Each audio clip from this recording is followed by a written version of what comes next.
In the summer of 1518, a woman stepped into a narrow street in Strasbourg and began to dance. There was no wedding, no festival, no music, and according to the story preserved by later chroniclers, she did not look joyful. She looked trapped. Her feet struck the stones again and again beneath a pitiless July sun. Neighbors watched from timbered houses. Shopkeepers paused in their doorways. Children gathered at a cautious distance. Her husband may have called to her. Someone may have laughed at first. Someone else may have crossed himself. But the woman did not stop. She danced through the heat of the afternoon. She danced as shadows stretched across the street.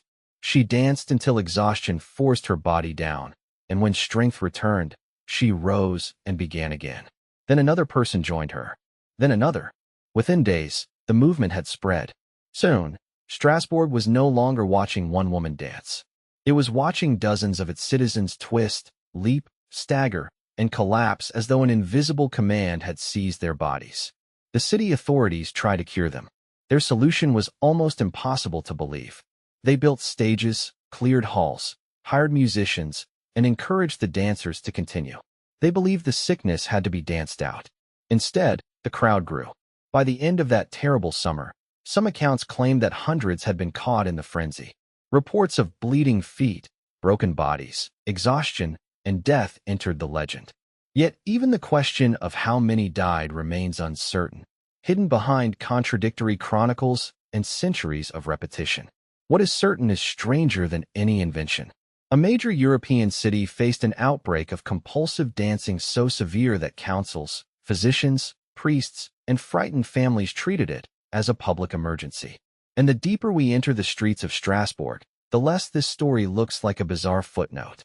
It begins to look like a window into a society under unbearable pressure.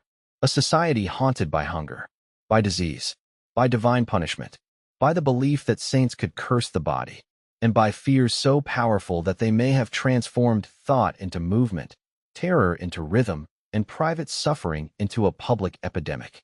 To understand why Strasbourg danced, we must first understand why Strasbourg was afraid. In 1518, the city stood on the western edge of the Holy Roman Empire in the region of Alsace. Today, Strasbourg belongs to France. But in the early 16th century, it occupied a complicated world of imperial politics, local privileges, church authority, merchant wealth, and rural misery. It was a prosperous city by the standards of the age. Its cathedral rose above the rooftops like a stone mountain. The great spire could be seen from miles away, a declaration of faith and civic pride. Merchants moved cloth, wine, grain, metal, salt, and luxury goods through its markets. Barges traveled along the waterways of the Rhine region. Guilds regulated trades. Councillors debated taxes, order, and public morality. Behind the impressive walls, however, prosperity was uneven. The wealthy lived beside the poor. Narrow lanes carried the smells of animals, smoke, sweat, refuse, leather, cooking fat, and open drains. Disease could move quickly through crowded neighborhoods. Grain prices could decide whether a family ate bread or boiled weeds. A failed harvest was not a disappointing season. It could be a death sentence. The years before 1518 had been brutal. Bad harvests struck the region. Grain became scarce. Food prices rose. Malnutrition weakened bodies already threatened by recurring disease. Floods and harsh weather deepened the distress. Rural people suffered under rents, taxes, and obligations to landlords. Social anger simmered beneath sermons calling for obedience. The old order still appeared permanent, but cracks were spreading through it. Only a year earlier, in 1517, an Augustinian friar named Martin Luther had challenged the sale of indulgences in Wittenberg. His protest would help ignite the Reformation, but in Strasbourg during the summer of 1518, the full consequences were not yet clear. Still, religious anxiety already filled the air. People argued about corruption, salvation, sin, punishment, and the authority of the church. The printing press carried ideas farther and faster than previous generations could have imagined. Pamphlets, rumors, warnings, prophecies, and accusations could circulate through towns. The world seemed unstable because, in many ways, it was. For ordinary people, supernatural explanations were not separate from daily reality. God governed history. Saints could protect communities. Demons could tempt the faithful. Comets might signal catastrophe. Unusual births, storms, epidemics, crop failures, and strange behavior could be interpreted as warnings from heaven. This did not mean people were foolish. It meant they understood cause and consequence through a religious universe in which the visible and invisible constantly touched. In that universe, one saint carried a particularly terrifying association. Saint Vitus.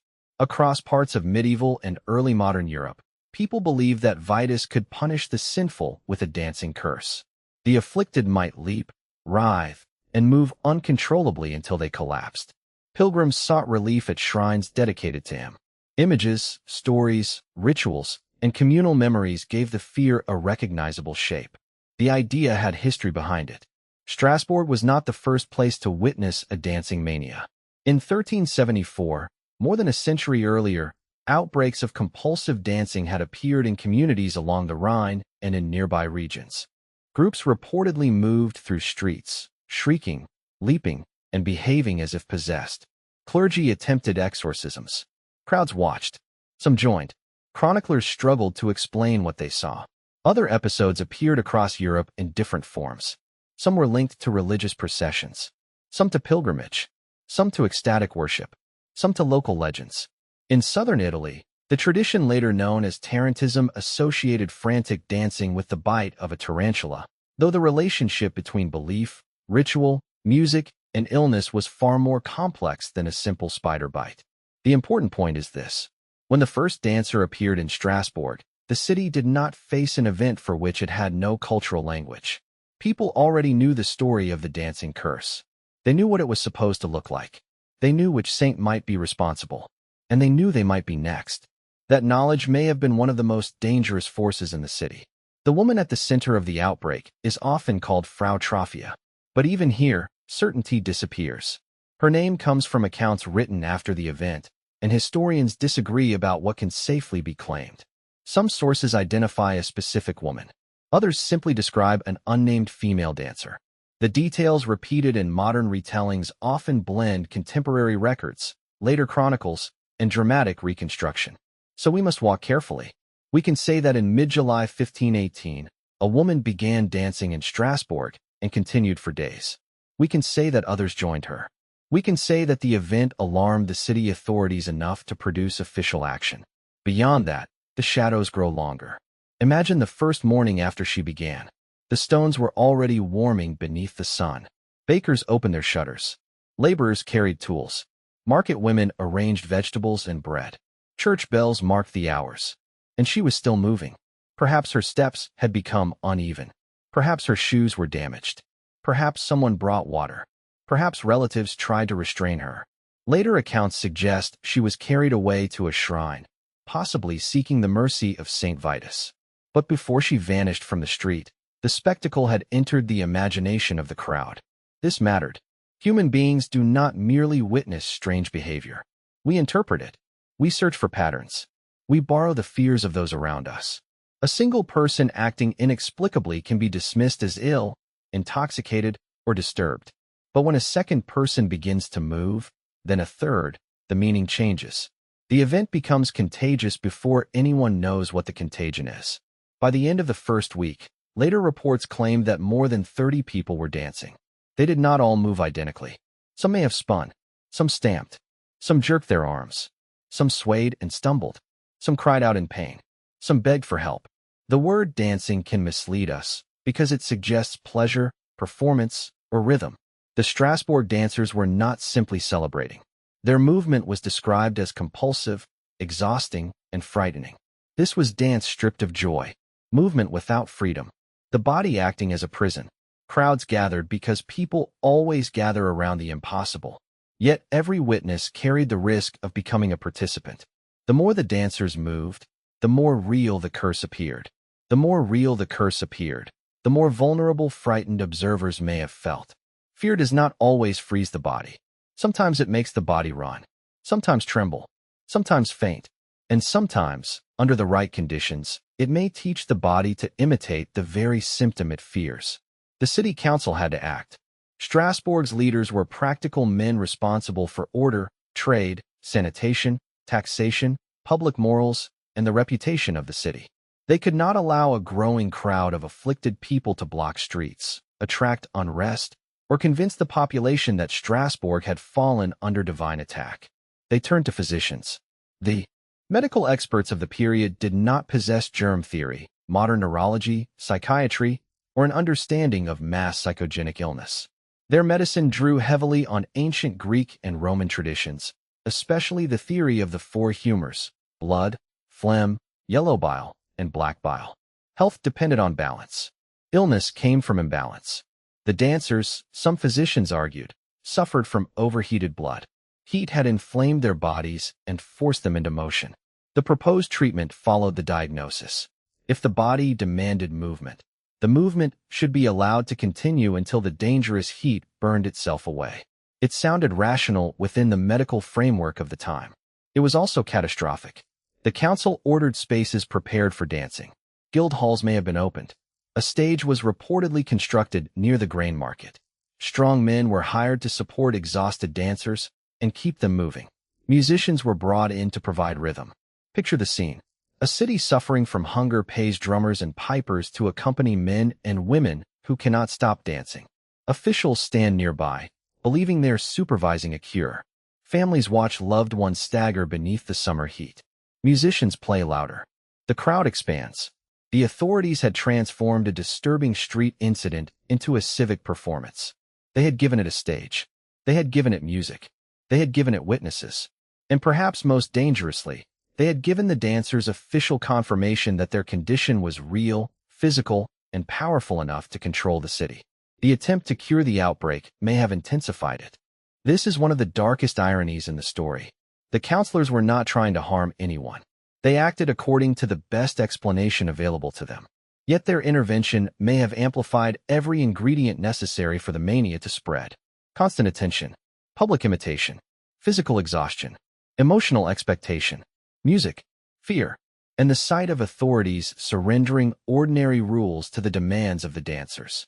By August, the situation appeared to be worsening.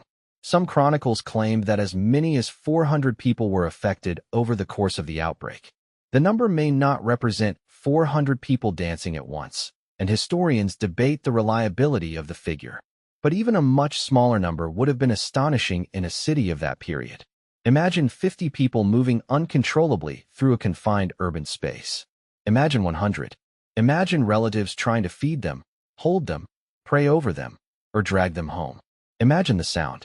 Shoes striking boards, feet scraping stone, drums beating, pipes shrilling, dancers gasping, priests chanting, onlookers whispering the name of Saint Vitus.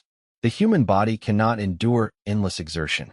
Muscles tear, joints swell, skin breaks. Dehydration clouds the mind. The heart strains.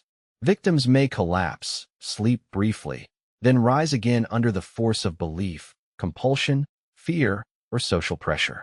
Later retellings describe dancers bleeding into their shoes and falling dead from heart attacks, strokes, or exhaustion. Some claim that 15 people died in a single day at the height of the outbreak. But here, the story demands restraint. Contemporary records do not provide a clear death toll. Some official and near-contemporary sources confirm the dancing, but do not record mass fatalities. The famous number of 15 deaths per day appears in later accounts and may have been exaggerated. People may have died. Severe exhaustion in summer heat can certainly kill. Yet we cannot honestly say how many. The uncertainty does not make the event less frightening. It makes it more haunting. We know the dancers existed. We know the city reacted. We know the movement spread.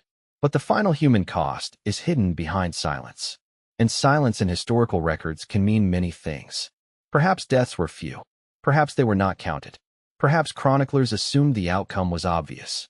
Perhaps later writers added horror to a strange story. Perhaps the truth lies somewhere between.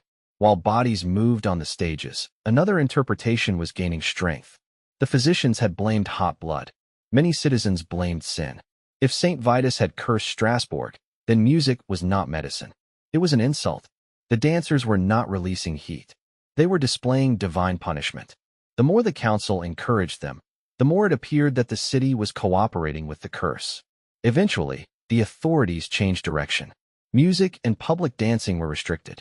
taverns and guild halls were ordered to reduce activities that might encourage movement. Musicians were silenced except under limited circumstances. The stages were dismantled or abandoned. The city turned from medicine to ritual. The dancers were taken away from the crowded streets. Some were transported to a shrine associated with Saint Vitus, likely at Saverne in the nearby hills. There, priests performed ceremonies intended to release them from the saint's anger. The afflicted were dressed in special garments. Red shoes may have been placed on their feet. Crosses were used. Holy water was sprinkled. Masses were said. The dancers were led around an image or relic of the saint. To modern eyes, this treatment may appear no more rational than the stages and musicians. Yet psychologically, it did something different. The public spectacle ended. The dancers were removed from the crowd. The city stopped reinforcing movement. Most importantly, the ritual offered an explanation that matched the sufferer's beliefs and a clear path toward recovery. If Saint Vitus had caused the curse, then Saint Vitus could lift it.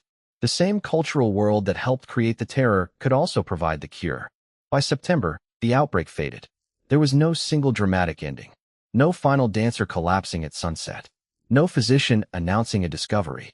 No council decree declaring victory. The movement simply diminished until Strasbourg returned to ordinary life. Markets reopened fully. Musicians resumed their work. Families buried whatever losses they had suffered. The grain trade continued. Bells rang above the roofs. The city absorbed the impossible and moved on. But the question remained. Why did they dance?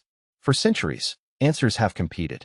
Poisoned grain, religious ecstasy, fraud, neurological disease, demonic possession, mass hysteria, collective stress. Every theory explains something. None explains everything. And the most famous theory begins not with the mind, but with bread. Rye was a common grain in parts of Europe. Under certain conditions, it can be infected by a fungus called ergot. Eating contaminated grain can cause ergotism, a severe form of poisoning. Ergot contains powerful chemical compounds. Victims may suffer convulsions, hallucinations, burning sensations, vomiting, confusion, and restricted blood flow so extreme that fingers or limbs can become gangrenous. Because some ergot compounds are chemically related to substances used in the development of LSD, the theory has obvious appeal. Perhaps the people of Strasbourg ate contaminated bread. Perhaps hallucinations and convulsions appeared as dancing. Perhaps an outbreak of food poisoning spread through the poor population.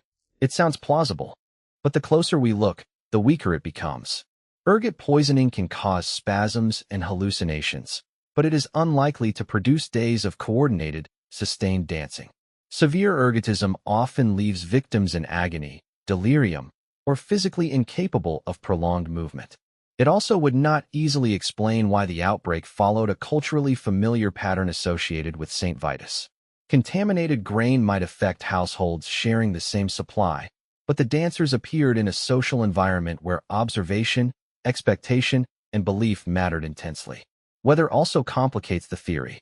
Ergot thrives under particular damp conditions, while the summer of 1518 was remembered for heat. That does not make poisoning impossible, but it reduces its power as a complete explanation. The ergot theory survives because it offers a physical cause, a toxin, a contaminated loaf, a chemical entering the blood.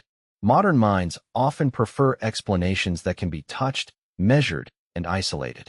But history does not always obey that preference. Sometimes the most powerful forces are invisible.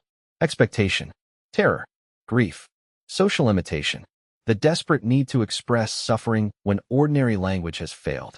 This brings us to the explanation favored by many modern historians: mass psychogenic illness.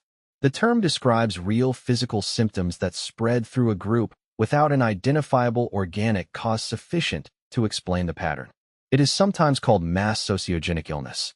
Older writers used the phrase mass hysteria, though that term can sound dismissive and carries a complicated history. The symptoms are not fake. The sufferers are not pretending. The body truly reacts. Breathing changes. Muscles tighten. People faint, tremble, cough, itch, feel pain, become weak, or lose control of movement. The trigger may be stress, fear, suggestion, or the observation of symptoms in others. Such outbreaks have occurred in schools, factories, convents, military units, refugee communities, and tightly connected groups. The The symptoms vary according to what people believe illness is supposed to look like. That final point is crucial. Culture gives distress a vocabulary. In one place, fear may appear as fainting. In another, as shaking. In another, as choking, laughter, paralysis, or trance. In Strasbourg, people feared a dancing curse. They had heard stories of Saint Vitus. They lived near regions where earlier dancing manias had occurred. When extreme stress overwhelmed the community, the body may have spoken in the language the culture already understood. The theory does not reduce the dancers to superstition. It reveals something more profound. Belief can shape biology. The mind does not float above the body like a separate spirit. Fear changes heart rate. Grief changes sleep. Humiliation changes posture.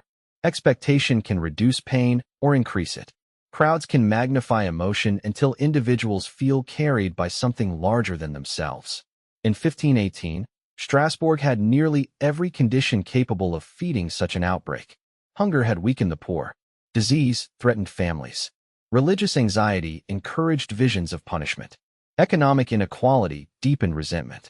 Unusual weather and failed harvests made the world seem hostile. The social order offered little relief. Then one woman began to dance. Her movement gave invisible suffering a visible form. Others recognized it. Some may have feared the curse and felt the first involuntary twitch. Some may have entered a trance. Some may have imitated unconsciously.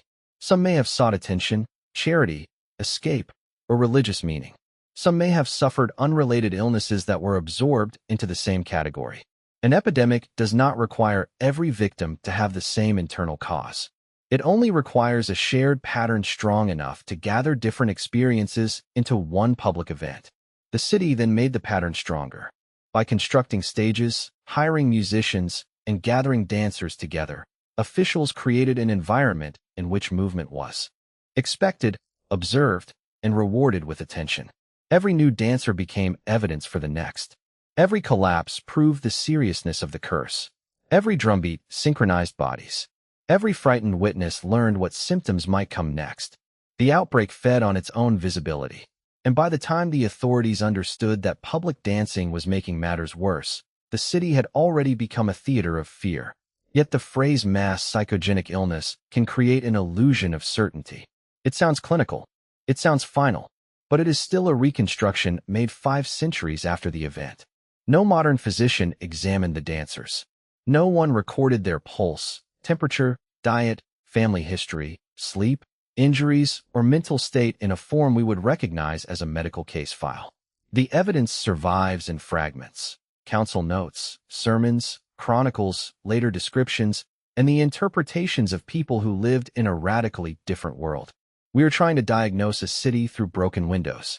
That means we must ask not only what happened, but how knowledge of what happened reached us. A chronicler chooses what to record. A preacher turns events into moral warning. A physician translates behavior into the medicine of his age. A council clerk notes expenses and orders, not private anguish. A later historian may repeat the most dramatic version because drama survives more easily than uncertainty. The dancers themselves left almost no voices behind. We do not know what they thought while moving. Did they believe a saint had seized them? Did they see visions? Did they hear music no one else could hear? Did they feel terror, relief, shame, or nothing at all? Were some fully conscious and unable to stop? Did others enter a trance? Did some participate voluntarily at first, only to discover that the crowd had become impossible to leave? History records their bodies, but not their thoughts. This silence changes the moral center of the story. The dancing plague is often presented as a strange comedy from the past. Illustrations show crowds hopping through picturesque streets. Headlines speak of people dancing themselves to death. The event becomes a curiosity, a historical riddle offered for entertainment. But for those involved, it was not amusing. A laborer who could not stop moving was losing wages his family needed. A mother caught in the frenzy could not care for her children. A malnourished body, driven into hours of exertion, faced real injury.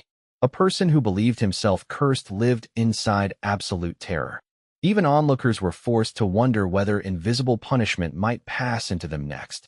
The mystery attracts us because the symptom is so unusual. The suffering deserves our attention because it was so human. To understand that suffering, Imagine Strasbourg not during the height of the spectacle, but during the months before it. Winter grain stores run low. A father measures flour more carefully each week. A widow pawns a metal bowl. Children wake hungry. A craftsman who once ate meat on feast days now survives on thin soup. In the countryside, peasants watch fields fail and still face taxes, rents, and church dues. Rumors spread that neighboring villages are worse. A family hears that disease has returned along a trade road. Someone sees a comet or an unusual light in the sky and calls it a warning. A preacher speaks of sin. Another speaks of judgment. The cathedral towers above everyone, magnificent and severe. Then summer arrives with heat. Heat traps odors in narrow streets. Sleep becomes difficult. Tempers shorten. Bodies weakened by poor nutrition endure long days of labor. Every bell seems louder. Every funeral more threatening. Under such pressure, the boundary between private fear and public behavior can become fragile. We often imagine psychological collapse as an individual event. One person, one trauma, one diagnosis. But communities can also carry stress. Shared hardship creates shared expectations. People watch one another for signs of danger. A rumor can move faster than official information because rumor carries emotion. In a city without newspapers in the modern sense, without radio, without public health announcements, the street itself was the network. A baker tells a customer. A customer tells a neighbor. A servant overhears merchants. A priest mentions the disturbance. A child imitates what he saw. By evening, one woman's movements have become a citywide story. Each retelling changes it. She danced without eating. She danced without sleeping. Her feet were bleeding. Her eyes were empty. Her husband could not hold her. St. Vitus had marked her. 30 others had begun. A man had died. 15 had died. The curse was spreading toward this street. No one needs to invent the entire rumor deliberately. Fear edits stories on its own. The more frightening detail survives. The uncertain becomes definite. The definite becomes urgent. Soon, people are not simply hearing about symptoms. They are waiting for them. A woman feels her leg tremble after hours of work. Normally, she would rest. Now she remembers the dancer. The tremor becomes evidence. Her breathing quickens. Her muscles tighten. Neighbors gather. Someone says the saint has taken her. The expectation becomes a role, and the role becomes a physical reality. This does not require deception. A panic attack is not deception. A stress-induced seizure is not deception. A fainting spell in a terrified crowd is not deception. The body can produce extraordinary symptoms when the nervous system believes survival is at stake. But why dancing? Why not collapse, screaming, or paralysis? Because symptoms are never created in a cultural vacuum. The people of the Rhine region had inherited stories of choreomania, from Greek words relating to dance and madness. Medieval outbreaks had already established a pattern. Religious art and sermons connected saints with specific punishments. Saint Anthony was associated with burning illness. Saint Vitus with compulsive movement. The body became a map upon which sacred power could be read. A person raised within this world did not need to study earlier outbreaks academically. The knowledge lived in stories, festivals, shrines, warnings, and ritual memory. When terror searched for a form, dance was available. There may also have been another element: release. Daily life for the poor was controlled by work, hierarchy, family obligation, church discipline, and public morality. Bodies were expected to behave. Women in particular faced strict social limits. Anger could be dangerous to express. Despair had little language. Grief had rituals, but chronic humiliation did not. Compulsive dancing shattered those rules. The afflicted could move wildly in public. They could ignore labor. They could cry out. They could attract attention from officials and clergy. They could become temporarily exempt from ordinary responsibility because the curse had claimed them. This does not mean they consciously chose the illness. It means the illness may have created a socially recognized escape from conditions that felt impossible. The first dancer has sometimes been interpreted through this lens. Later writers imagined that she might have begun as an act of defiance against her husband. One 16th-century explanation attributed to the physician Paracelsus suggested that the original woman danced to embarrass or provoke him, and that others imitated her. Paracelsus was not an eyewitness. He visited Strasbourg after the outbreak and wrote about dancing illnesses as part of a broader medical discussion. His account mixed observation, theory, prejudice, and the assumptions of his age. He divided dancing manias into categories and offered explanations that included imagination, sensuality, and bodily causes. His version is valuable because it shows that even within decades of the event, people were already fighting over its meaning. Was it divine, medical, moral, fraudulent, psychological? The debate began almost as soon as the dancing ended. Paracelsus himself stood at the edge of a changing intellectual world. Born around 1493, he rejected parts of traditional university medicine and emphasized chemical remedies, experience, and his own radical theories. He could be insightful and arrogant, innovative and mystical at the same time. That combination reminds us not to divide the past too neatly into superstition and science. Early modern physicians used reason. They observed patients. They argued about causes. But their categories included forces modern medicine no longer accepts, just as our own medical knowledge may one day appear incomplete. The Strasbourg Council's decision to encourage dancing was not random madness. It followed a theory of bodily heat. Their later decision to seek help from St. Vitus was not a simple abandonment of reason. It followed a different model of cause and cure shared by much of the population. Both interventions made sense within their worlds. One may have worsened the outbreak. The other may have helped end it. That reversal exposes a difficult truth about healing. A treatment can work partly because patients believe the explanation behind it. Ritual creates expectation. Expectation affects attention, stress, pain, and behavior. A pilgrimage removes a sufferer from the setting where symptoms spread. A priest gives authority to the promise of recovery. A sacred object marks a turning point. Special shoes, prayers, holy water, and the image of St. Vitus create a sequence: cursed, treated, released. The ritual gives the body permission to stop. Modern medicine uses different language, but expectation still matters. Placebo effects are real, though often misunderstood. The meaning surrounding a treatment can alter how symptoms are experienced. The relationship between patient and healer can change fear. A clear diagnosis can reduce uncertainty even when it does not immediately cure disease. In Strasbourg, the shrine may have succeeded because it spoke the same language as the illness. There is another reason the outbreak may have faded. Authorities removed the audience. Public attention had acted like oxygen. Once musicians stopped, stages closed, and dancers were separated, the social reinforcement weakened. New cases may have become less likely because the symptom was no longer constantly displayed. The epidemic lost its theater. Without the theater, it lost part of its power. This pattern appears in later outbreaks of mass psychogenic illness. Symptoms often spread most rapidly through visual contact, rumor, and intense media attention. Separating affected individuals, reducing fear, providing calm information, and removing environmental triggers can help. But comparisons across centuries must be cautious. A modern school fainting outbreak is not identical to a 16th century religious dancing mania. Different societies create different meanings. Strasbourg cannot be reduced to a case study in a textbook. It was a unique event shaped by its own political, spiritual, economic, and physical environment. Even the word plague can mislead us. The dancers were not necessarily infected by a pathogen. The term was later used because the behavior spread like an epidemic. It carried the terror of disease, but not necessarily the biology. This distinction matters because 1518 was a world that knew real plague. The memory of the Black Death still haunted Europe. Bubonic plague returned in local and regional outbreaks for centuries. Families recognized swollen lymph nodes, fever, sudden death, and the arrival of fear before official confirmation. Towns imposed quarantines. Authorities controlled movement. Trade slowed. Burial grounds filled. To call the Strasbourg event a plague is to place it beside that history of uncontrollable spread. But unlike bubonic plague, this epidemic may have traveled through meaning. One person saw another. One fear confirmed another. One body became a message. The message was repeated until the city itself seemed to move. The event also unfolded at a turning point in European history. The old religious unity of Western Christendom was beginning to fracture. Luther's challenge would soon spread through printing networks and political alliances.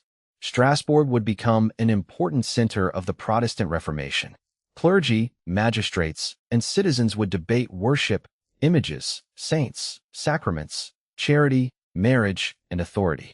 Within a generation, some of the rituals used against the dancing curse would be condemned by reformers as superstition. Shrines could be attacked, relics questioned, saintly intercession rejected. The dancing plague occurred just before that transformation accelerated. It belongs to the final years of a religious world that was about to be torn open. Yet it would be a mistake to call the outbreak the death of the Middle Ages or the birth of modernity. Historical periods do not change overnight. Old beliefs survived inside new institutions. Magic, medicine, theology, and politics remained entangled. Still, the timing gives the event a strange quality. A city about to become associated with religious reform found itself appealing to a saint to stop a public curse. A society entering an age of print responded to a crisis through rumor and ritual. Authorities used both physicians and priests. The old world and the emerging world stood together beside the dancers. Then came another rupture. In 1524 and 1525, only a few years after the outbreak, large parts of the German-speaking lands erupted in the Peasants' War. Rural communities rebelled against economic oppression and feudal burdens. They demanded changes using a mixture of traditional rites and Reformation language. Princes and armies crushed the revolt with enormous violence. Alsace was deeply affected. Tens of thousands died across the wider conflict. The pressures visible before the dancing plague did not disappear when the dancers stopped. They exploded in another form. This does not mean the dancing outbreak caused rebellion, or that the dancers were secretly political protesters. But both events grew from a landscape of distress. Hunger, inequality, religious uncertainty, resentment toward authority, the feeling that ordinary life had become unbearable. In 1518, bodies revolted against control. A few years later, communities did. The connection is not direct, but the contrast is revealing. When a society blocks peaceful forms of expression, suffering does not vanish. It searches for another exit, sometimes through preaching, sometimes through rumor, sometimes through violence, and perhaps, in one extraordinary summer, through dance. There are historians who resist the mass psychogenic explanation because it can become too convenient. Whenever a group behaves strangely and no physical cause is found, the label is applied. But a label is not a mechanism. How exactly did one person's movements become another's? Were the dancers in altered states? Did they share neurological vulnerability? Were some cases voluntary and others involuntary? Did malnutrition contribute? Did heat exhaustion intensify symptoms? Were drugs, toxins, infections, or seizures involved in a minority of cases? Were musicians and officials exaggerating numbers to justify expenses? Did later chroniclers combine separate events? The honest answer is that we do not know. A complex outbreak can have multiple causes at once. Imagine a woman suffering a personal psychological crisis. Her behavior becomes public. Several frightened observers develop involuntary symptoms. Others join in religious ecstasy. Some imitate. Some seek attention. A few suffer epilepsy or other illnesses mistaken for the same condition. Exhaustion then creates real delirium and convulsions. Officials gather everyone together, making the group appear more uniform than it truly is. Later chroniclers describe one plague, but inside that plague may have been many different human stories. This layered explanation is less satisfying than a single poisoned loaf or a single diagnosis. It is also more realistic. History often gives one name to events that were experienced in dozens of different ways. The French Revolution, the Black Death, the Crusades, the Reformation. Each title creates a clean object. Reality was messy, local, contradictory, and personal. The dancing plague is no different. For one dancer, it may have been terror. For another, trance. For another, hunger and exhaustion. For another, an opportunity to surrender control. For another, a neurological event. The city compressed them into a single crisis because governments need categories in order to act. Once categorized, the dancers were managed as a group. Stages were built. Musicians hired. Pilgrimages organized. Individual histories disappeared. This is one reason the event remains unresolved. The records describe policy better than people. We know what the council did. We know less about whom it did it to. A ledger might record payment to pipers, but not the name of a shoemaker's daughter who collapsed. A sermon might warn of sin, but not the grief of a husband watching his wife move until dawn. A chronicle might count hundreds, but not explain whether they were young or old, rich or poor, healthy or ill. The absence of demographic detail prevents modern investigators from testing theories that would otherwise be obvious. If most answers came from one neighborhood, contaminated food or water would become more plausible. If they were overwhelmingly poor women, social and gender pressures might matter more. If they belonged to religious groups, ecstatic ritual might offer clues. If symptoms spread along family networks, direct observation would be important. But the evidence does not allow a confident map, so historians turn to context. Context cannot diagnose an individual. It can reveal why a population was vulnerable. And Strasbourg in 1518 was vulnerable in almost every direction. The city's prosperity depended on networks that also carried danger. Trade brought grain and wealth, but also disease and rumor. Political autonomy gave the council power, but also responsibility when crisis struck. Church institutions offered charity and meaning, but religious teachings could intensify fears of punishment. Community life provided support, but dense social connections allowed panic to spread. Every strength had a shadow. The cathedral is a perfect symbol. It was an achievement of engineering, art, wealth, labor, and faith. Its spire promised order in a world of uncertainty. Yet beneath it, people could interpret famine and disease as evidence of divine anger.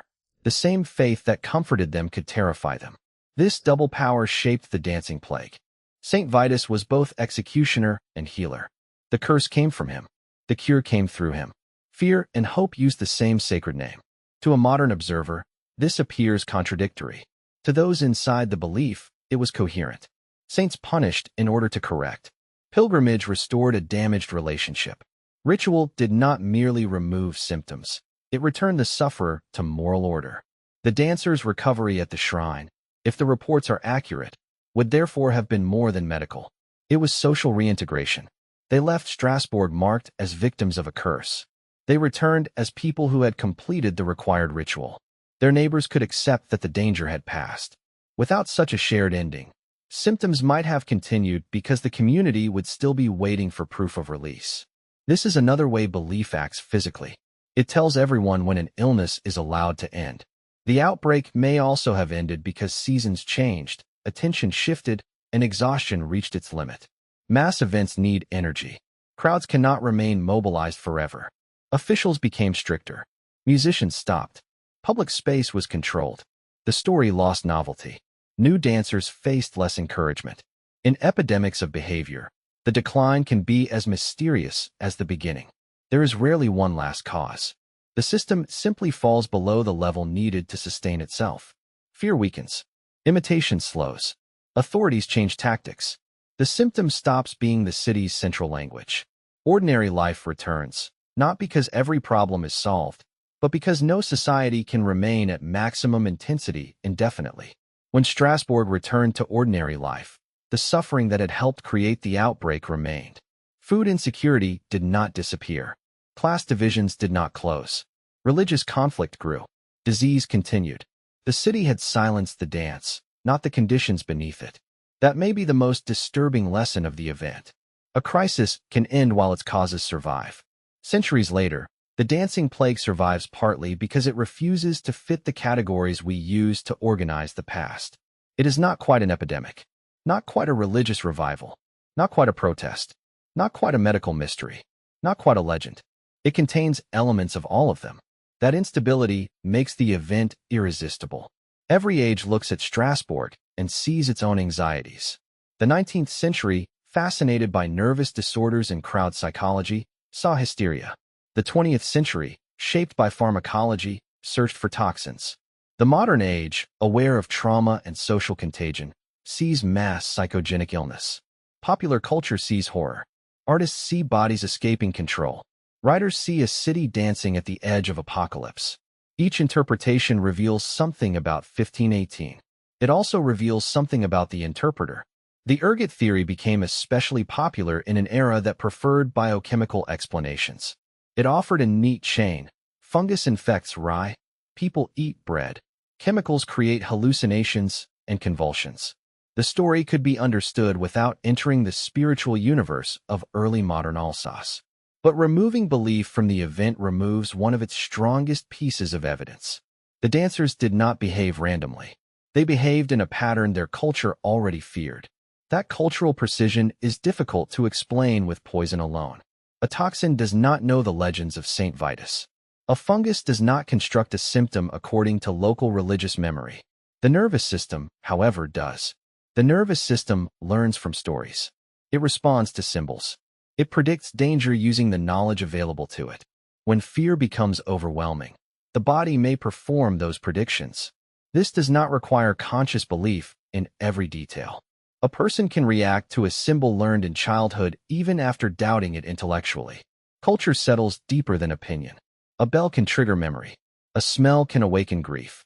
A crowded street can create panic. The sight of a dancer in a community haunted by dancing curses could turn a private tremor into a public fate. Modern examples help us understand the mechanism, though none perfectly matches Strasbourg. In different times and places, groups have experienced outbreaks of fainting, shaking, nausea, paralysis, itching, breathing difficulty, laughter, or trance without a shared toxic exposure sufficient to explain the pattern. Such incidents often occur in communities under stress. They may begin with one person and spread through observation or rumor. They can become more severe when authorities communicate poorly or when media attention intensifies fear. The symptoms are real because the brain is part of the body. Stress hormones are chemical. Hyperventilation changes blood chemistry. Muscle tension causes pain. Expectation affects perception. The distinction between physical and psychological is often less clear than ordinary language suggests. Strasbourg citizens did not need modern neuroscience to know that terror changes the body. They experienced it directly, but they explained the change through heat, humors, saints, and sin. Their explanation shaped their treatment. Their treatment shaped the outbreak. That feedback loop may be the key. First came distress, then a visible symptom, then interpretation, then public reaction, then more symptoms, then stronger interpretation. The city did not merely respond to the epidemic. It participated in creating its final form. This is not an accusation against the counselors. Governments always act through the knowledge available to them. During crises, action itself sends a message. Building a stage tells the public that dancing is the recognized illness. Hiring musicians tells potential sufferers how the illness should proceed. Closing streets tells everyone the danger is serious. Sending victims to a shrine tells them the cause is sacred. Policy becomes part of psychology. The same remains true today. When officials speak carelessly, fear spreads. When they dismiss real suffering, distrust spreads. When they provide calm explanations and practical support, uncertainty can decline. Strasbourg's council first validated the symptom in the most public way possible. Later, it reduced exposure and provided a culturally meaningful exit. The first response may have expanded the outbreak. The second may have contained it. The timeline itself is a lesson in how small decisions become historical consequences. A lone dancer attracts neighbors. Neighbors become a crowd. The crowd creates rumor. Rumor creates expectation. Expectation creates more cases. Officials create a treatment. The treatment creates a stage. The stage creates a spectacle. The spectacle creates an epidemic. Then officials reverse course. Silence replaces music. Pilgrimage replaces performance. The epidemic declines. No single moment caused everything. The disaster grew through accumulation. That is how many historical catastrophes begin. Not with one grand decision, but with a series of reasonable steps taken inside a mistaken framework. The counselors believed movement would release heat. The musicians accepted paid work. The strong men supporting dancers believed they were helping. Families brought sufferers to the designated spaces because authorities had created them. Onlookers came because the spectacle was impossible to ignore. Each action made sense alone. Together, they may have deepened the crisis. The same pattern appears far beyond medicine. Wars escalate through defensive moves. Financial panics grow through attempts at self-protection. Rumors become real when people act on them. Systems fail because every participant responds rationally to a distorted signal. The dancing plague endures because it is an extreme example of a universal danger. Human beings can create the reality they fear while trying to escape it. Still, we should resist turning Strasbourg into a simple parable. The people were not symbols. They were individuals living difficult lives. Consider the musicians. They are often treated as absurd figures in the story, hired to play for exhausted dancers. But they too occupied a precarious social world. A piper or drummer depended on festivals, taverns, weddings, military service, and civic employment. When the council offered payment, refusing may not have been easy. At first, the assignment may have seemed almost festive. Then the musician looked more closely. The dancers were not smiling. One leaned heavily on attendance. Another had wrapped feet. A woman cried while her body continued to move. The melody continued because officials had ordered it. How long before the musician wondered whether each note was helping or killing? Consider the attendants hired to keep dancers upright. Their task transformed compassion into coercion. Supporting an exhausted body can prevent injury. It can also stop the body from resting. A man who collapsed might have been lifted because physicians believed continued movement was necessary. The helpers became extensions of the treatment. They may have felt a dancer's weight grow heavier hour by hour. They may have heard, "Please to stop." They may have believed that stopping would make the sickness worse. Good intentions can become cruel when guided by a false theory. Consider the families. A husband watches his wife join the crowd. A mother recognizes her son among the moving bodies. A child tries to reach a parent and is pushed back by officials. At home, work remains undone. Food is scarce. The family must decide whether to trust the physicians, the priests, or neither. They may feel shame because the illness is public. They may fear punishment because neighbors whisper about sin. They may fear contagion because another relative begins to tremble. The outbreak enters the household even when only one person dances. Consider the priests. Some may have believed sincerely that Saint Vitus was punishing the city. Others may have feared that talk of curses encouraged panic. They stood between doctrine and public emergency. If they denied the saint's role, they risked appearing blind to what people believed they could see. If they confirmed it, they strengthened the terror. Their sermons could calm or inflame. Words spoken beneath cathedral vaults might shape what happened in the streets. Consider the counselors. They faced pressure from every direction. Merchants feared disruption. Families demanded action. Physicians offered advice. Clergy interpreted divine meaning. Rumors threatened civic order. A wrong decision could damage Strasbourg's reputation throughout the region. They had no model for mental health response. No emergency department. No epidemiological team. No controlled study. They had custom, authority, and urgency. The stages were a mistake, but not a thoughtless one. This is why judging the past is easier than governing within it. We know the music probably worsened the outbreak because we see the full sequence. The council saw only frightened citizens and a medical theory that demanded action. History gives hindsight to the powerless observer. It denied foresight to those who had to decide.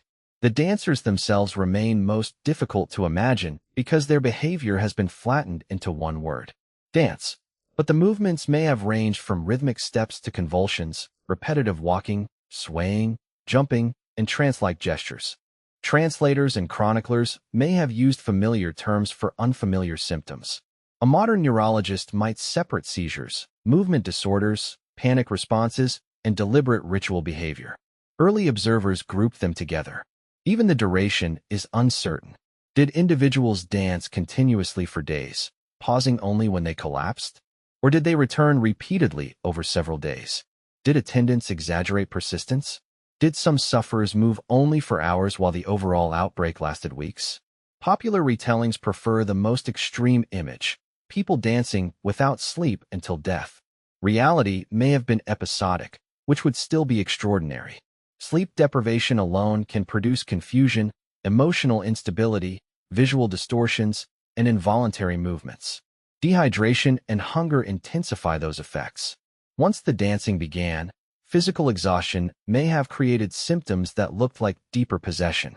The outbreak could therefore sustain itself biologically after beginning psychologically. A frightened person starts moving.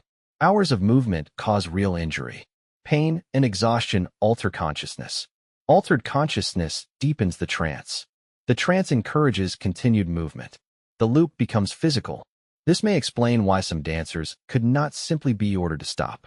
By the time authorities intervened, belief and bodily damage were reinforcing one another. There is also the possibility of music-induced entrainment. Human bodies naturally synchronize with rhythm. Marching soldiers fall into step. Worshippers chant together. Audiences clap in time. Dancers coordinate without conscious calculation. Once musicians were added, a crowd of loosely connected movements could become more organized. Rhythm reduced individual control by giving everyone an external pulse. Exhausted dancers could continue because the beat carried them. Music is often healing. In Strasbourg, it may have become an instrument of escalation. This reversal gives the story much of its horror. Everything associated with celebration becomes threatening. The street becomes a sick room. Music becomes fuel. Dance becomes imprisonment. A saint becomes a curse. A cure becomes a danger. A crowd becomes a contagion. The familiar turns against itself. That is why the event feels almost mythic. It resembles an old warning story. A city sins. Music begins. People lose control, and only sacred intervention restores order. It echoes legends of enchanted dances, demonic musicians, and communities punished through their own bodies. Some scholars have asked whether later accounts shaped the event into precisely that kind of moral narrative. Chroniclers did not merely report. They arranged events into meaning. The more the story resembled a known pattern, the easier it was to remember and transmit. A woman begins. The crowd follows. Authorities make the wrong choice. Death approaches. The saint is honored. The curse ends. This structure is almost too perfect. But official evidence that musicians were hired and religious remedies used suggests that the course sequence was real.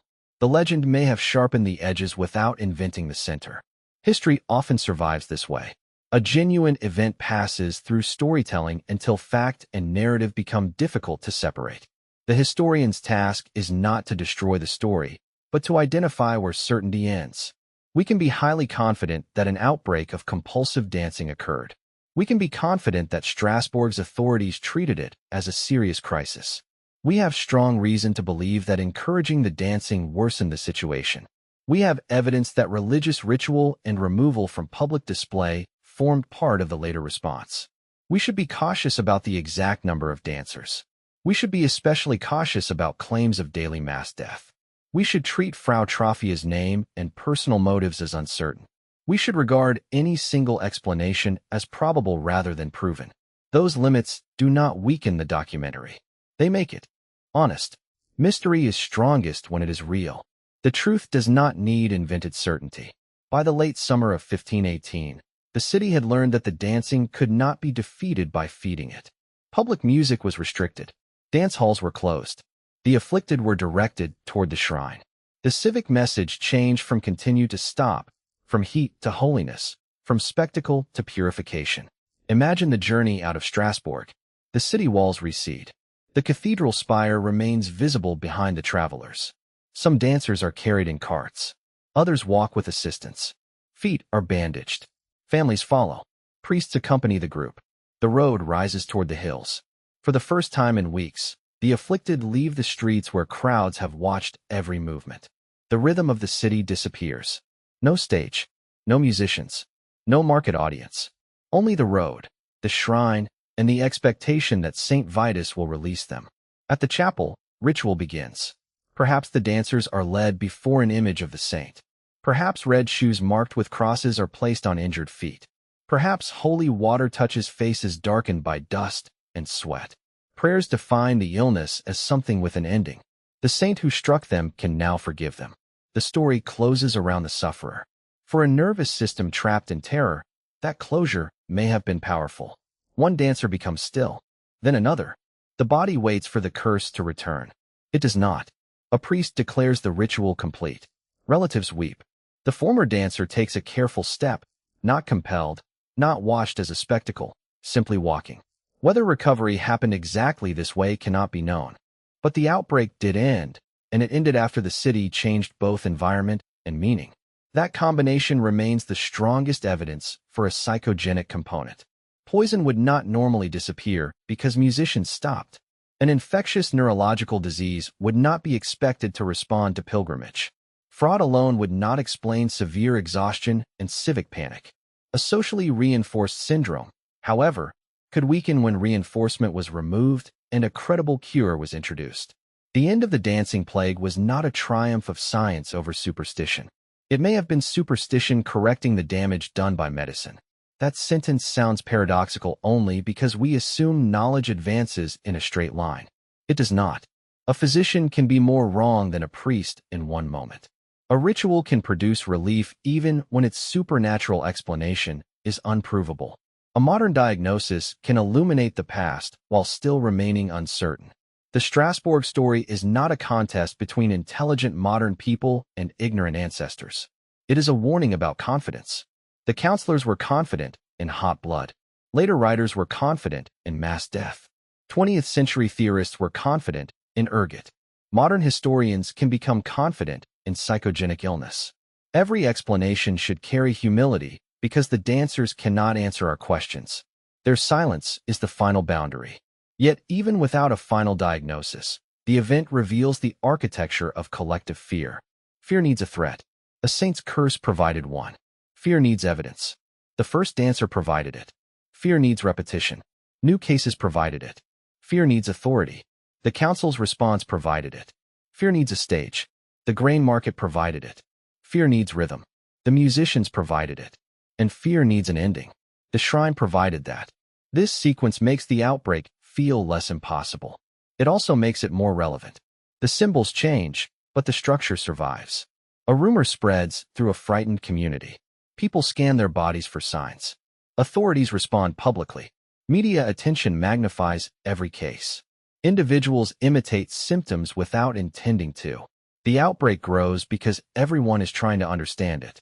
In the modern world, the stage is no longer a wooden platform in Strasbourg. It can be a television screen, a social network, a group chat, or a viral video. The musicians are replaced by repetition. The drumbeat becomes notification after notification. The human nervous system remains ancient. It still learns fear from the crowd. This does not mean every modern illness is psychological or that unexplained symptoms should be dismissed. The opposite lesson is more responsible. Suffering must be taken seriously even when its mechanism is unclear. The Strasbourg dancers were harmed first by conditions that created distress, then perhaps by a treatment that misunderstood it. Dismissing them as foolish would repeat the error in another form. People need care before certainty. Officials need humility before spectacle. Communities need explanations that reduce fear rather than feed it. The dancing plague matters because it shows what happens when those needs are not met. But there is one more layer to the story. Why did this particular outbreak become famous when other dancing manias faded into obscurity? Partly because Strasbourg was a major city with records. Partly because the response was so unusual. Partly because the timing, on the eve of the Reformation, gives historians a rich context. And partly because the image is unforgettable. A city dancing against its will.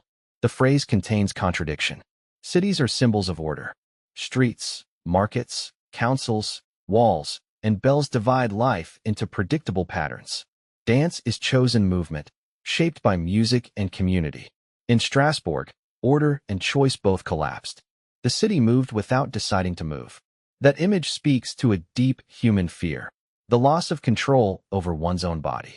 We can endure external danger more easily than the thought that our hands, feet, breath, or thoughts might betray us. The dancing plague turns that private fear into a public landscape. Anyone could see the symptom. Anyone could join. No wall could keep it out because it did not travel like an army. No gate could be closed because the danger lived in interpretation. Strasbourg's walls protected it from soldiers. They could not protect it from itself. Long before 1518, Europe had already learned to fear crowds that moved as if commanded by an unseen power. The Great Dancing Outbreak of 1374 erupted during another age of crisis. The Black Death had devastated Europe only a generation earlier. War, flood, famine, and religious fear remained close to everyday life. Along the Rhine, groups appeared in towns and villages, dancing wildly, crying out, and traveling from place to place. Some chroniclers described men and women joining hands and leaping for hours. Others wrote of people collapsing, seeing visions, or reacting violently to certain colors and pointed shoes. Priests attempted blessings and exorcisms. Musicians sometimes became involved. Crowds treated the dancers as both sufferers and spectacles. The accounts are difficult to verify in detail, but they established a memory. The Rhine had danced before. That memory mattered in Strasbourg. Collective behavior is shaped not only by current observation, but by inherited scripts. A script tells people what an event means, how it begins, who causes it, and how it ends. The script of choreomania was already available. The afflicted dance. A sacred force is responsible. Music may intensify or guide the movement. Religious intervention is required. When Strasbourg's crisis began, people did not build an explanation from nothing. They stepped into a story that had been waiting for them. This may also explain why dancing manias declined as European beliefs changed. Symptoms associated with saints and curses became less culturally persuasive in some regions after the Reformation and the rise of new medical frameworks. Distress did not disappear. It found other forms. In later centuries, communities experienced spirit possession, fainting epidemics, convulsive religious revivals, factory illnesses, and school outbreaks. The symptom changed with the culture. The suffering remained. This pattern suggests that mass psychogenic illness is not a strange defect belonging to primitive societies. It is a human response that wears the clothing of its time. In medieval and early modern Europe, that clothing might be sacred dance. In an industrial factory, it might be poisoning fears. In a school, it might be dizziness or breathing difficulty. In a digital age, it may be symptoms observed through screens and repeated through networks. The channel changes. The nervous system does not. Still, the comparison with earlier dancing manias raises a difficult question. Were all these outbreaks truly related? Historians often group them because the descriptions sound similar. But categories can create false unity. A pilgrimage procession that became ecstatic, a group suffering from starvation, a ritual dance, a neurological illness, and a psychogenic outbreak might all be labeled choreomania by later scholars. The name may conceal difference. The 1374 episodes were reportedly more mobile, with groups traveling between communities. Strasbourg's outbreak appears more concentrated within one city. Tarantism in southern Italy developed into a structured seasonal ritual involving music and dance, often associated with women and the supposed bite of a spider. The Strasbourg dancers did not belong to the same cultural system. So the earlier examples are best understood as precedents in imagination, not proof of one disease. They show that Europeans knew how to interpret involuntary dancing. They do not prove that every case shared a cause. Saint Vitus himself had traveled a long historical path before his name became attached to movement disorders. According to Christian tradition, Vitus was a young martyr from late antiquity, perhaps killed during the persecutions of the Roman Emperor Diocletian. Stories of his life accumulated over centuries. He became one of the 14 holy helpers, saints invoked against particular dangers and diseases. His protection was sought against epilepsy, nervous disorders, animal attacks, and sudden death. The association with dance may have emerged from popular rituals performed near his feast day or from the interpretation of convulsive illnesses. By the later Middle Ages, Saint Vitus's dance could refer to involuntary movement.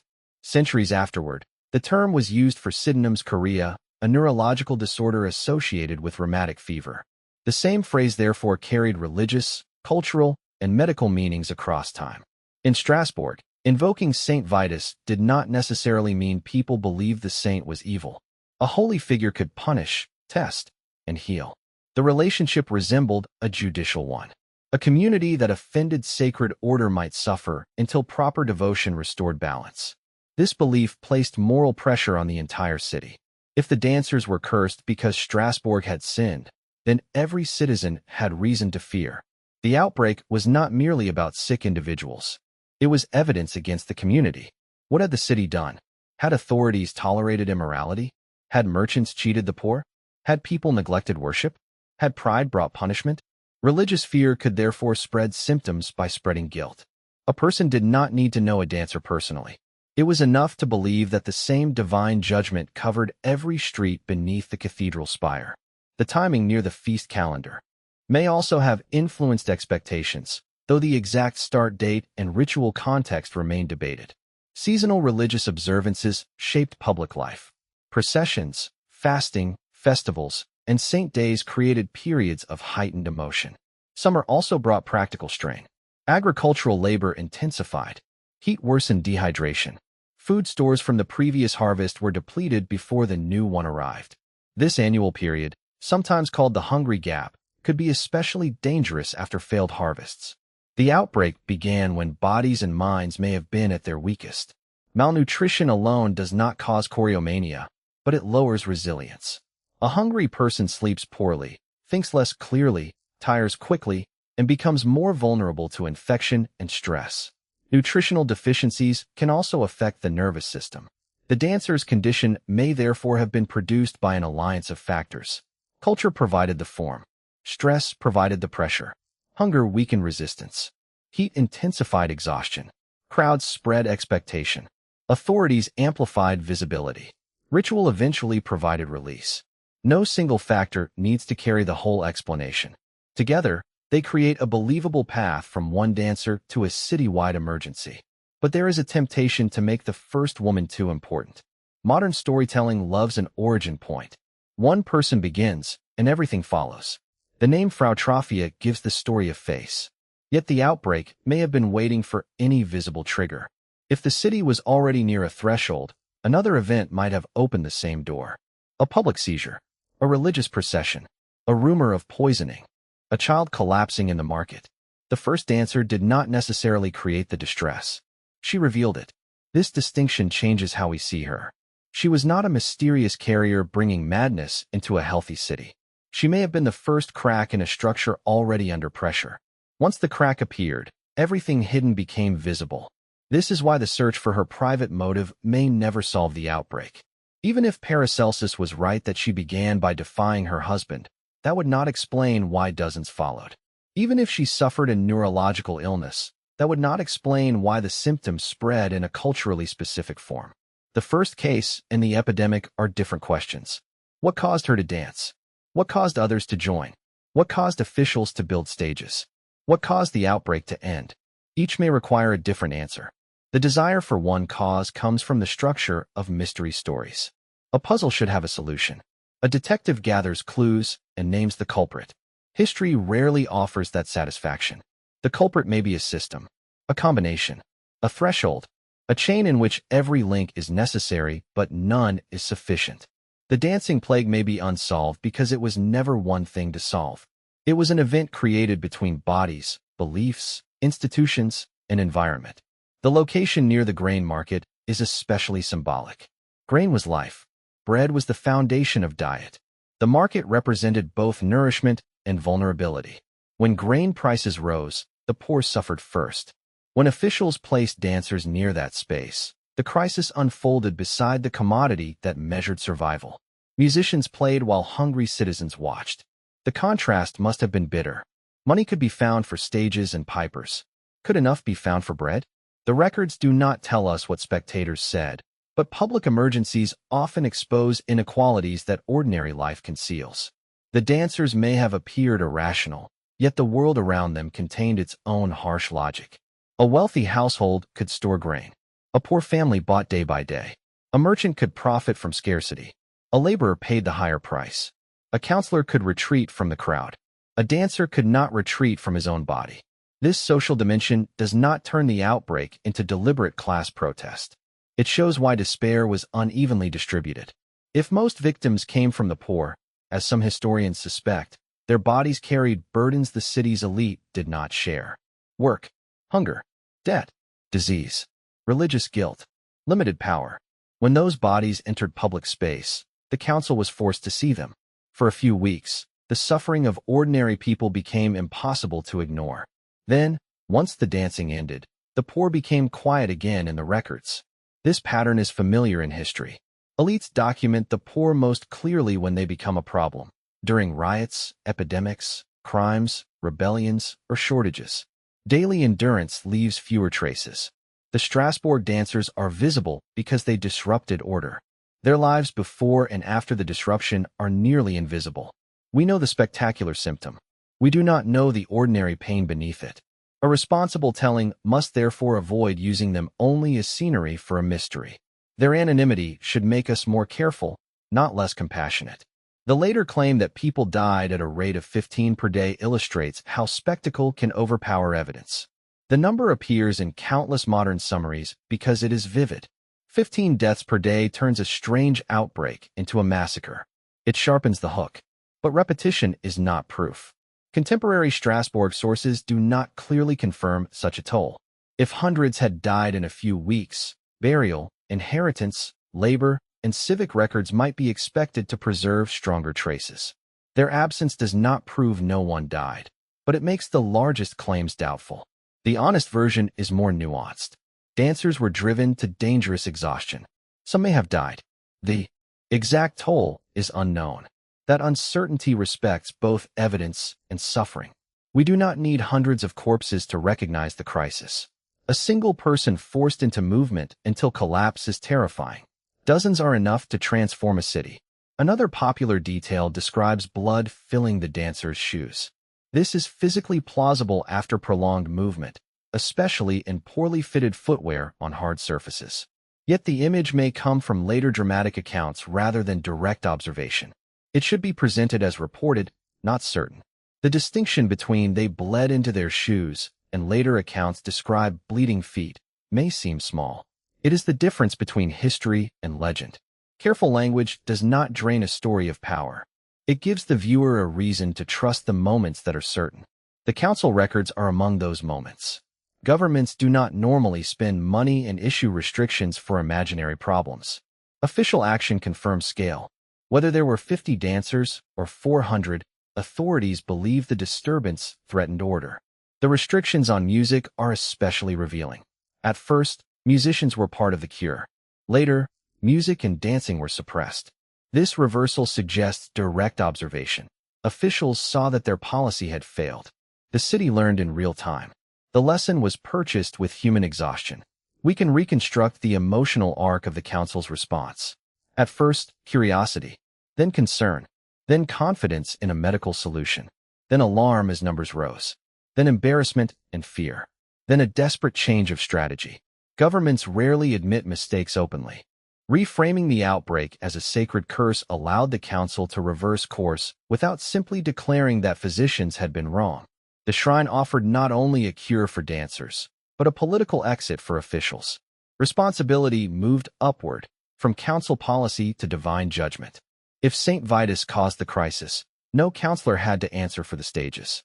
This is an inference, not a recorded confession. But institutions often choose explanations that preserve authority. The sacred framework benefited everyone in power. Physicians could step back. Clergy could lead. Counselors could enforce order. Families received hope. Dancers received a path out of the role. A successful explanation does not always have to be true in every detail. It has to organize action. The shrine did that. The cause has been identified, the ritual completed, the danger contained. Public confidence depends on such narratives. Without them, every twitch might restart panic. By declaring an ending, Strasbourg helped create one. This does not mean the outbreak stopped instantly. Some individuals may have continued to suffer. Some may have developed lasting injuries. Others may have been ashamed or stigmatized. A person known as a dancer could face suspicion long after recovery.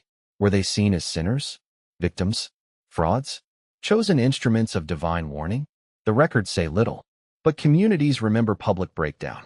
Nicknames endure. Children repeat stories. Families carry embarrassment. The end of symptoms is not always the end of consequence. The first dancer, if she survived, may have returned to a neighborhood that could never again see her as ordinary. Every doorway remembered. Every stone in the street had witnessed her. She became the beginning of a story larger than her life. Centuries later, strangers still repeat a name that may not even have been hers. That is a strange form of immortality. Not remembered for what she wanted, loved, feared, or built. Remembered for losing control. History can be cruel in what it preserves. Kings choose monuments. Ordinary people are often remembered through disaster. Frau Troffea stands beside unknown victims of shipwrecks, trials, plagues, and battles whose names survive only because suffering entered a record. The least we can offer is caution. She may have been ill. She may have been desperate. She may have been resisting someone. She may have been experiencing a condition no one understood. We cannot know. We should not turn uncertainty into accusation. Paracelsus's suggestion that she danced to manipulate her husband reflects the gender assumptions of his time. Women's symptoms were often interpreted as deception, weakness, sexuality, or moral failure. Similar patterns continued for centuries in medical history. A woman in distress could be accused before she was heard. The label hysteria itself comes from the Greek word for uterus, reflecting ancient theories that tied women's illness to reproductive anatomy. Though modern mass psychogenic illness can affect people of any gender, older accounts often pathologized women in particular. This matters when evaluating the dancing plague. If chroniclers emphasized a troublesome wife, they may have shaped the outbreak around a familiar moral stereotype. The true first dancer may have been reduced to a warning about female disorder. Later storytellers then inherited that frame without questioning it. Historical accuracy requires attention not only to facts, but to the biases that produce them. Who had the authority to describe the event? Male counselors, male clergy, male physicians, mostly male chroniclers. Who was described? Poor citizens, perhaps many women, whose own explanations were rarely preserved. The imbalance is enormous. We hear the council's diagnosis more clearly than the dancer's pain. We hear Paracelsus's theory more clearly than her voice. The archive is not neutral. It preserves power. This does not make the records useless. It tells us how to read them. A statement about female deceit may reveal more about the physician than the patient. A sermon about sin may reveal more about clerical priorities than the outbreak's cause. An expense for musicians reveals an action even if the medical reasoning was wrong. Different sources answer different questions. The historian must separate them. What did officials do? What did they believe? What physically happened? What was added later? The dancing plague becomes clearer when these layers are not forced into one account. At the center lies a hard core of fact. A dancing outbreak occurred in Strasbourg during the summer of 1518. It expanded from an initial case or small number of cases. Authorities consulted physicians. They encouraged continued dancing and provided spaces and music. The policy failed. Authorities then restricted dancing and turned to religious remedies connected with St. Vitus. The outbreak subsided. Around that core, uncertainty grows. The first woman's identity, the exact dates, the peak number of dancers, the number of deaths, the nature of each person's symptoms, the role of hunger, poison, belief, and imitation, the speed of recovery. Beyond that lies legend. Hundreds dancing continuously without sleep. 15 dying every day. A single dramatic curse sweeping through the city like a supernatural wind. Legend is not worthless. It shows how later generations understood the event, but it should not be mistaken for evidence. The real story is powerful enough. A city made a medical emergency worse by giving it music. A religious ritual may have succeeded where physicians failed. People under extreme stress developed symptoms that challenged the boundary between mind and body. And 5 centuries later, no explanation has defeated all rivals. That is not a weakness. It is the reason the story still breathes. When we stand in modern Strasbourg, the summer of 1518 is almost impossible to see. The city is known for its cathedral, canals, bridges, European institutions, Christmas markets, and layers of French and German history. Visitors walk streets rebuilt, restored, widened, and transformed by 5 centuries. Traffic moves where carts once passed. Restaurants fill buildings that would have known wood smoke and candlelight. The cathedral still dominates the skyline, but the world beneath it speaks a different medical language. A person who collapsed in the street today would meet paramedics, neurological tests, psychiatric assessment, hydration, and emergency care. No council would hire pipers to continue the symptom. No official diagnosis would invoke the anger of St. Vitus. Yet modern confidence should be tempered. We still misunderstand illness. Patients with unexplained symptoms are still dismissed. Communities still spread fear through rumor. Authorities still make crises worse by acting on incomplete information. Crowds still transform individual emotion into collective behavior. The distance between us and Strasbourg is smaller than it first appears. Our saints have changed. Our stages have changed. Our music has changed. But we remain creatures who look to others when deciding what danger feels like. We copy expressions without noticing. We tense when a crowd tenses. We run when others run.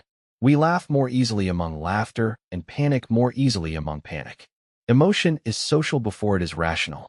The dancing plague pushed that truth to an extreme. One body became a signal. The signal became a story. The story became a symptom. The symptom became policy. Policy became spectacle. Spectacle became history. There is no need to imagine supernatural control to feel the horror of that chain. Human systems are powerful enough.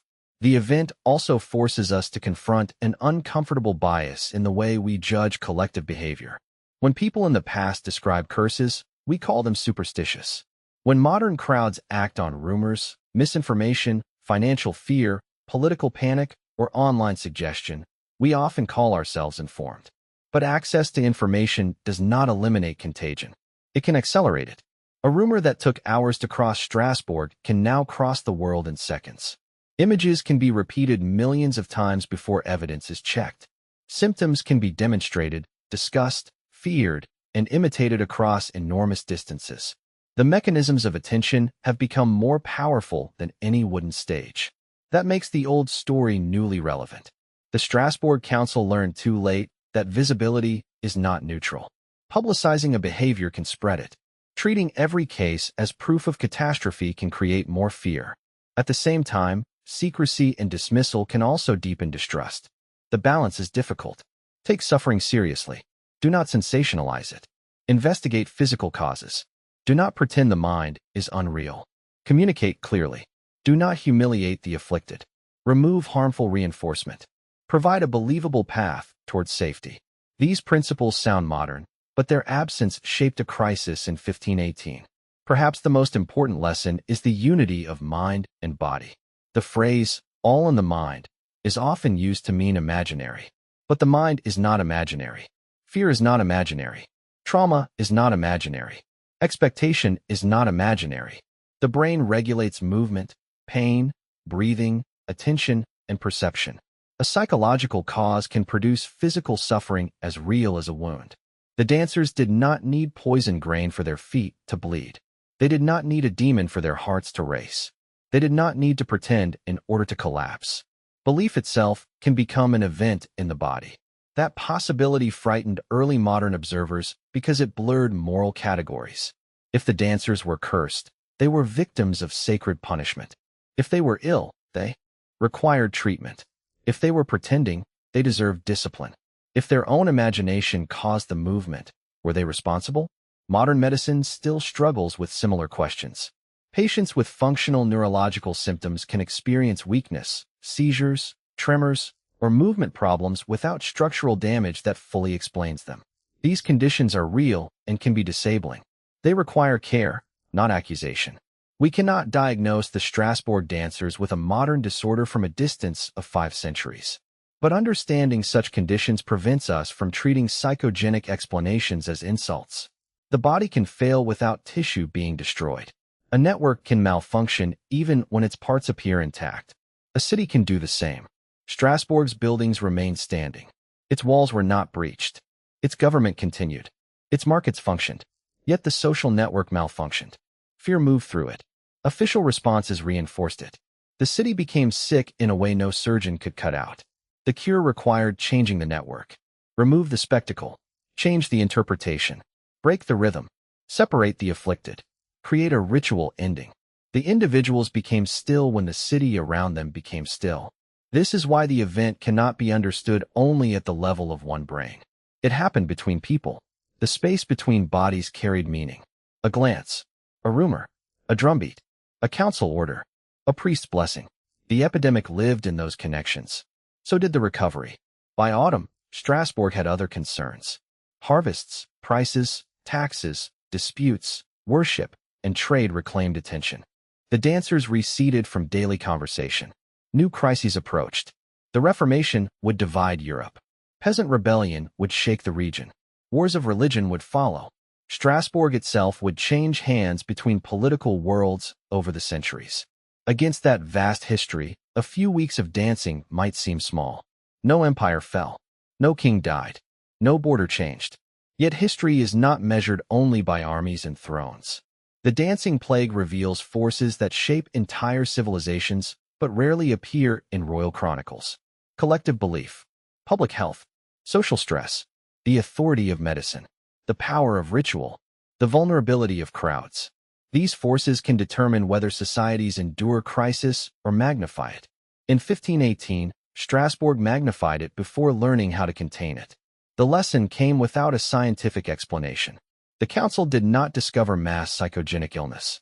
It did not publish a theory of social contagion. It simply observed that music made the problem worse and distance from the spectacle made it better. Practical knowledge arrived before conceptual knowledge. This happens often in history. People learn what works before they know why.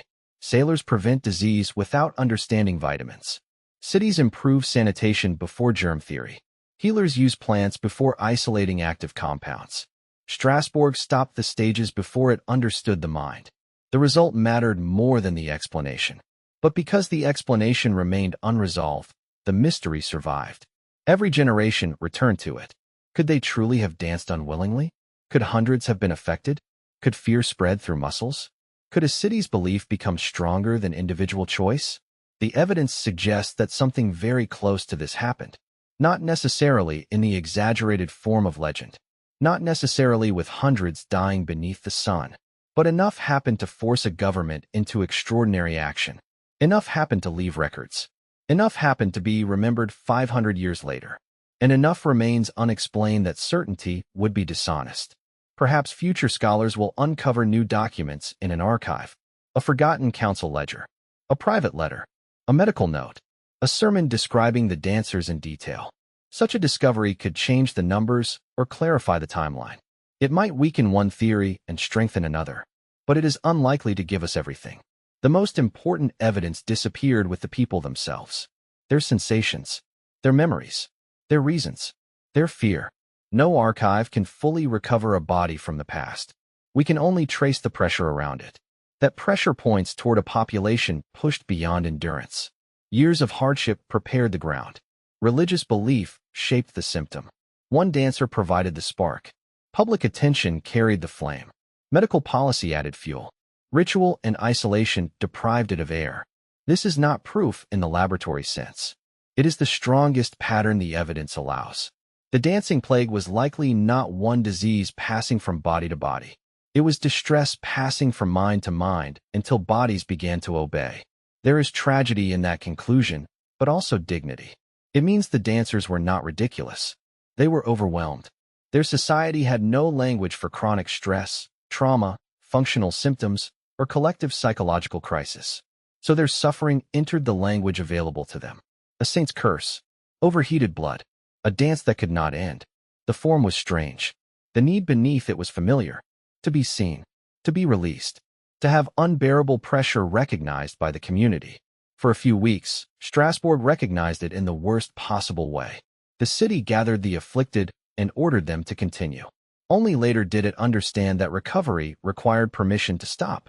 That may be the final secret of the summer. The dancers did not simply need stronger bodies. They needed a believable ending. The shrine gave them one. The music ceased.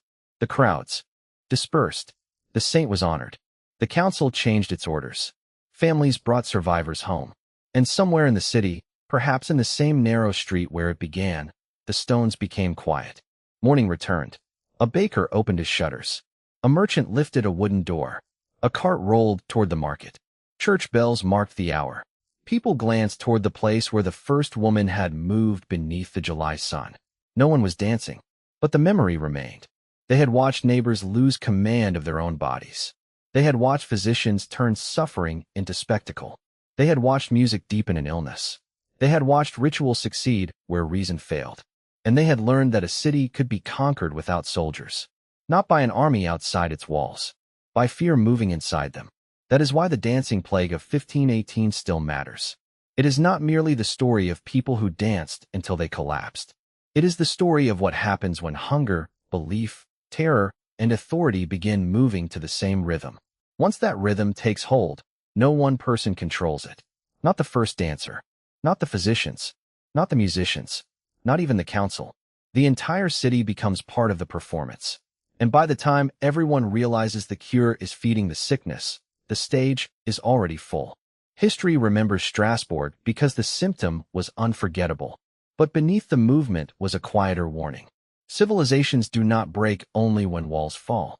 Sometimes they break when invisible pressure becomes too heavy for ordinary people to carry.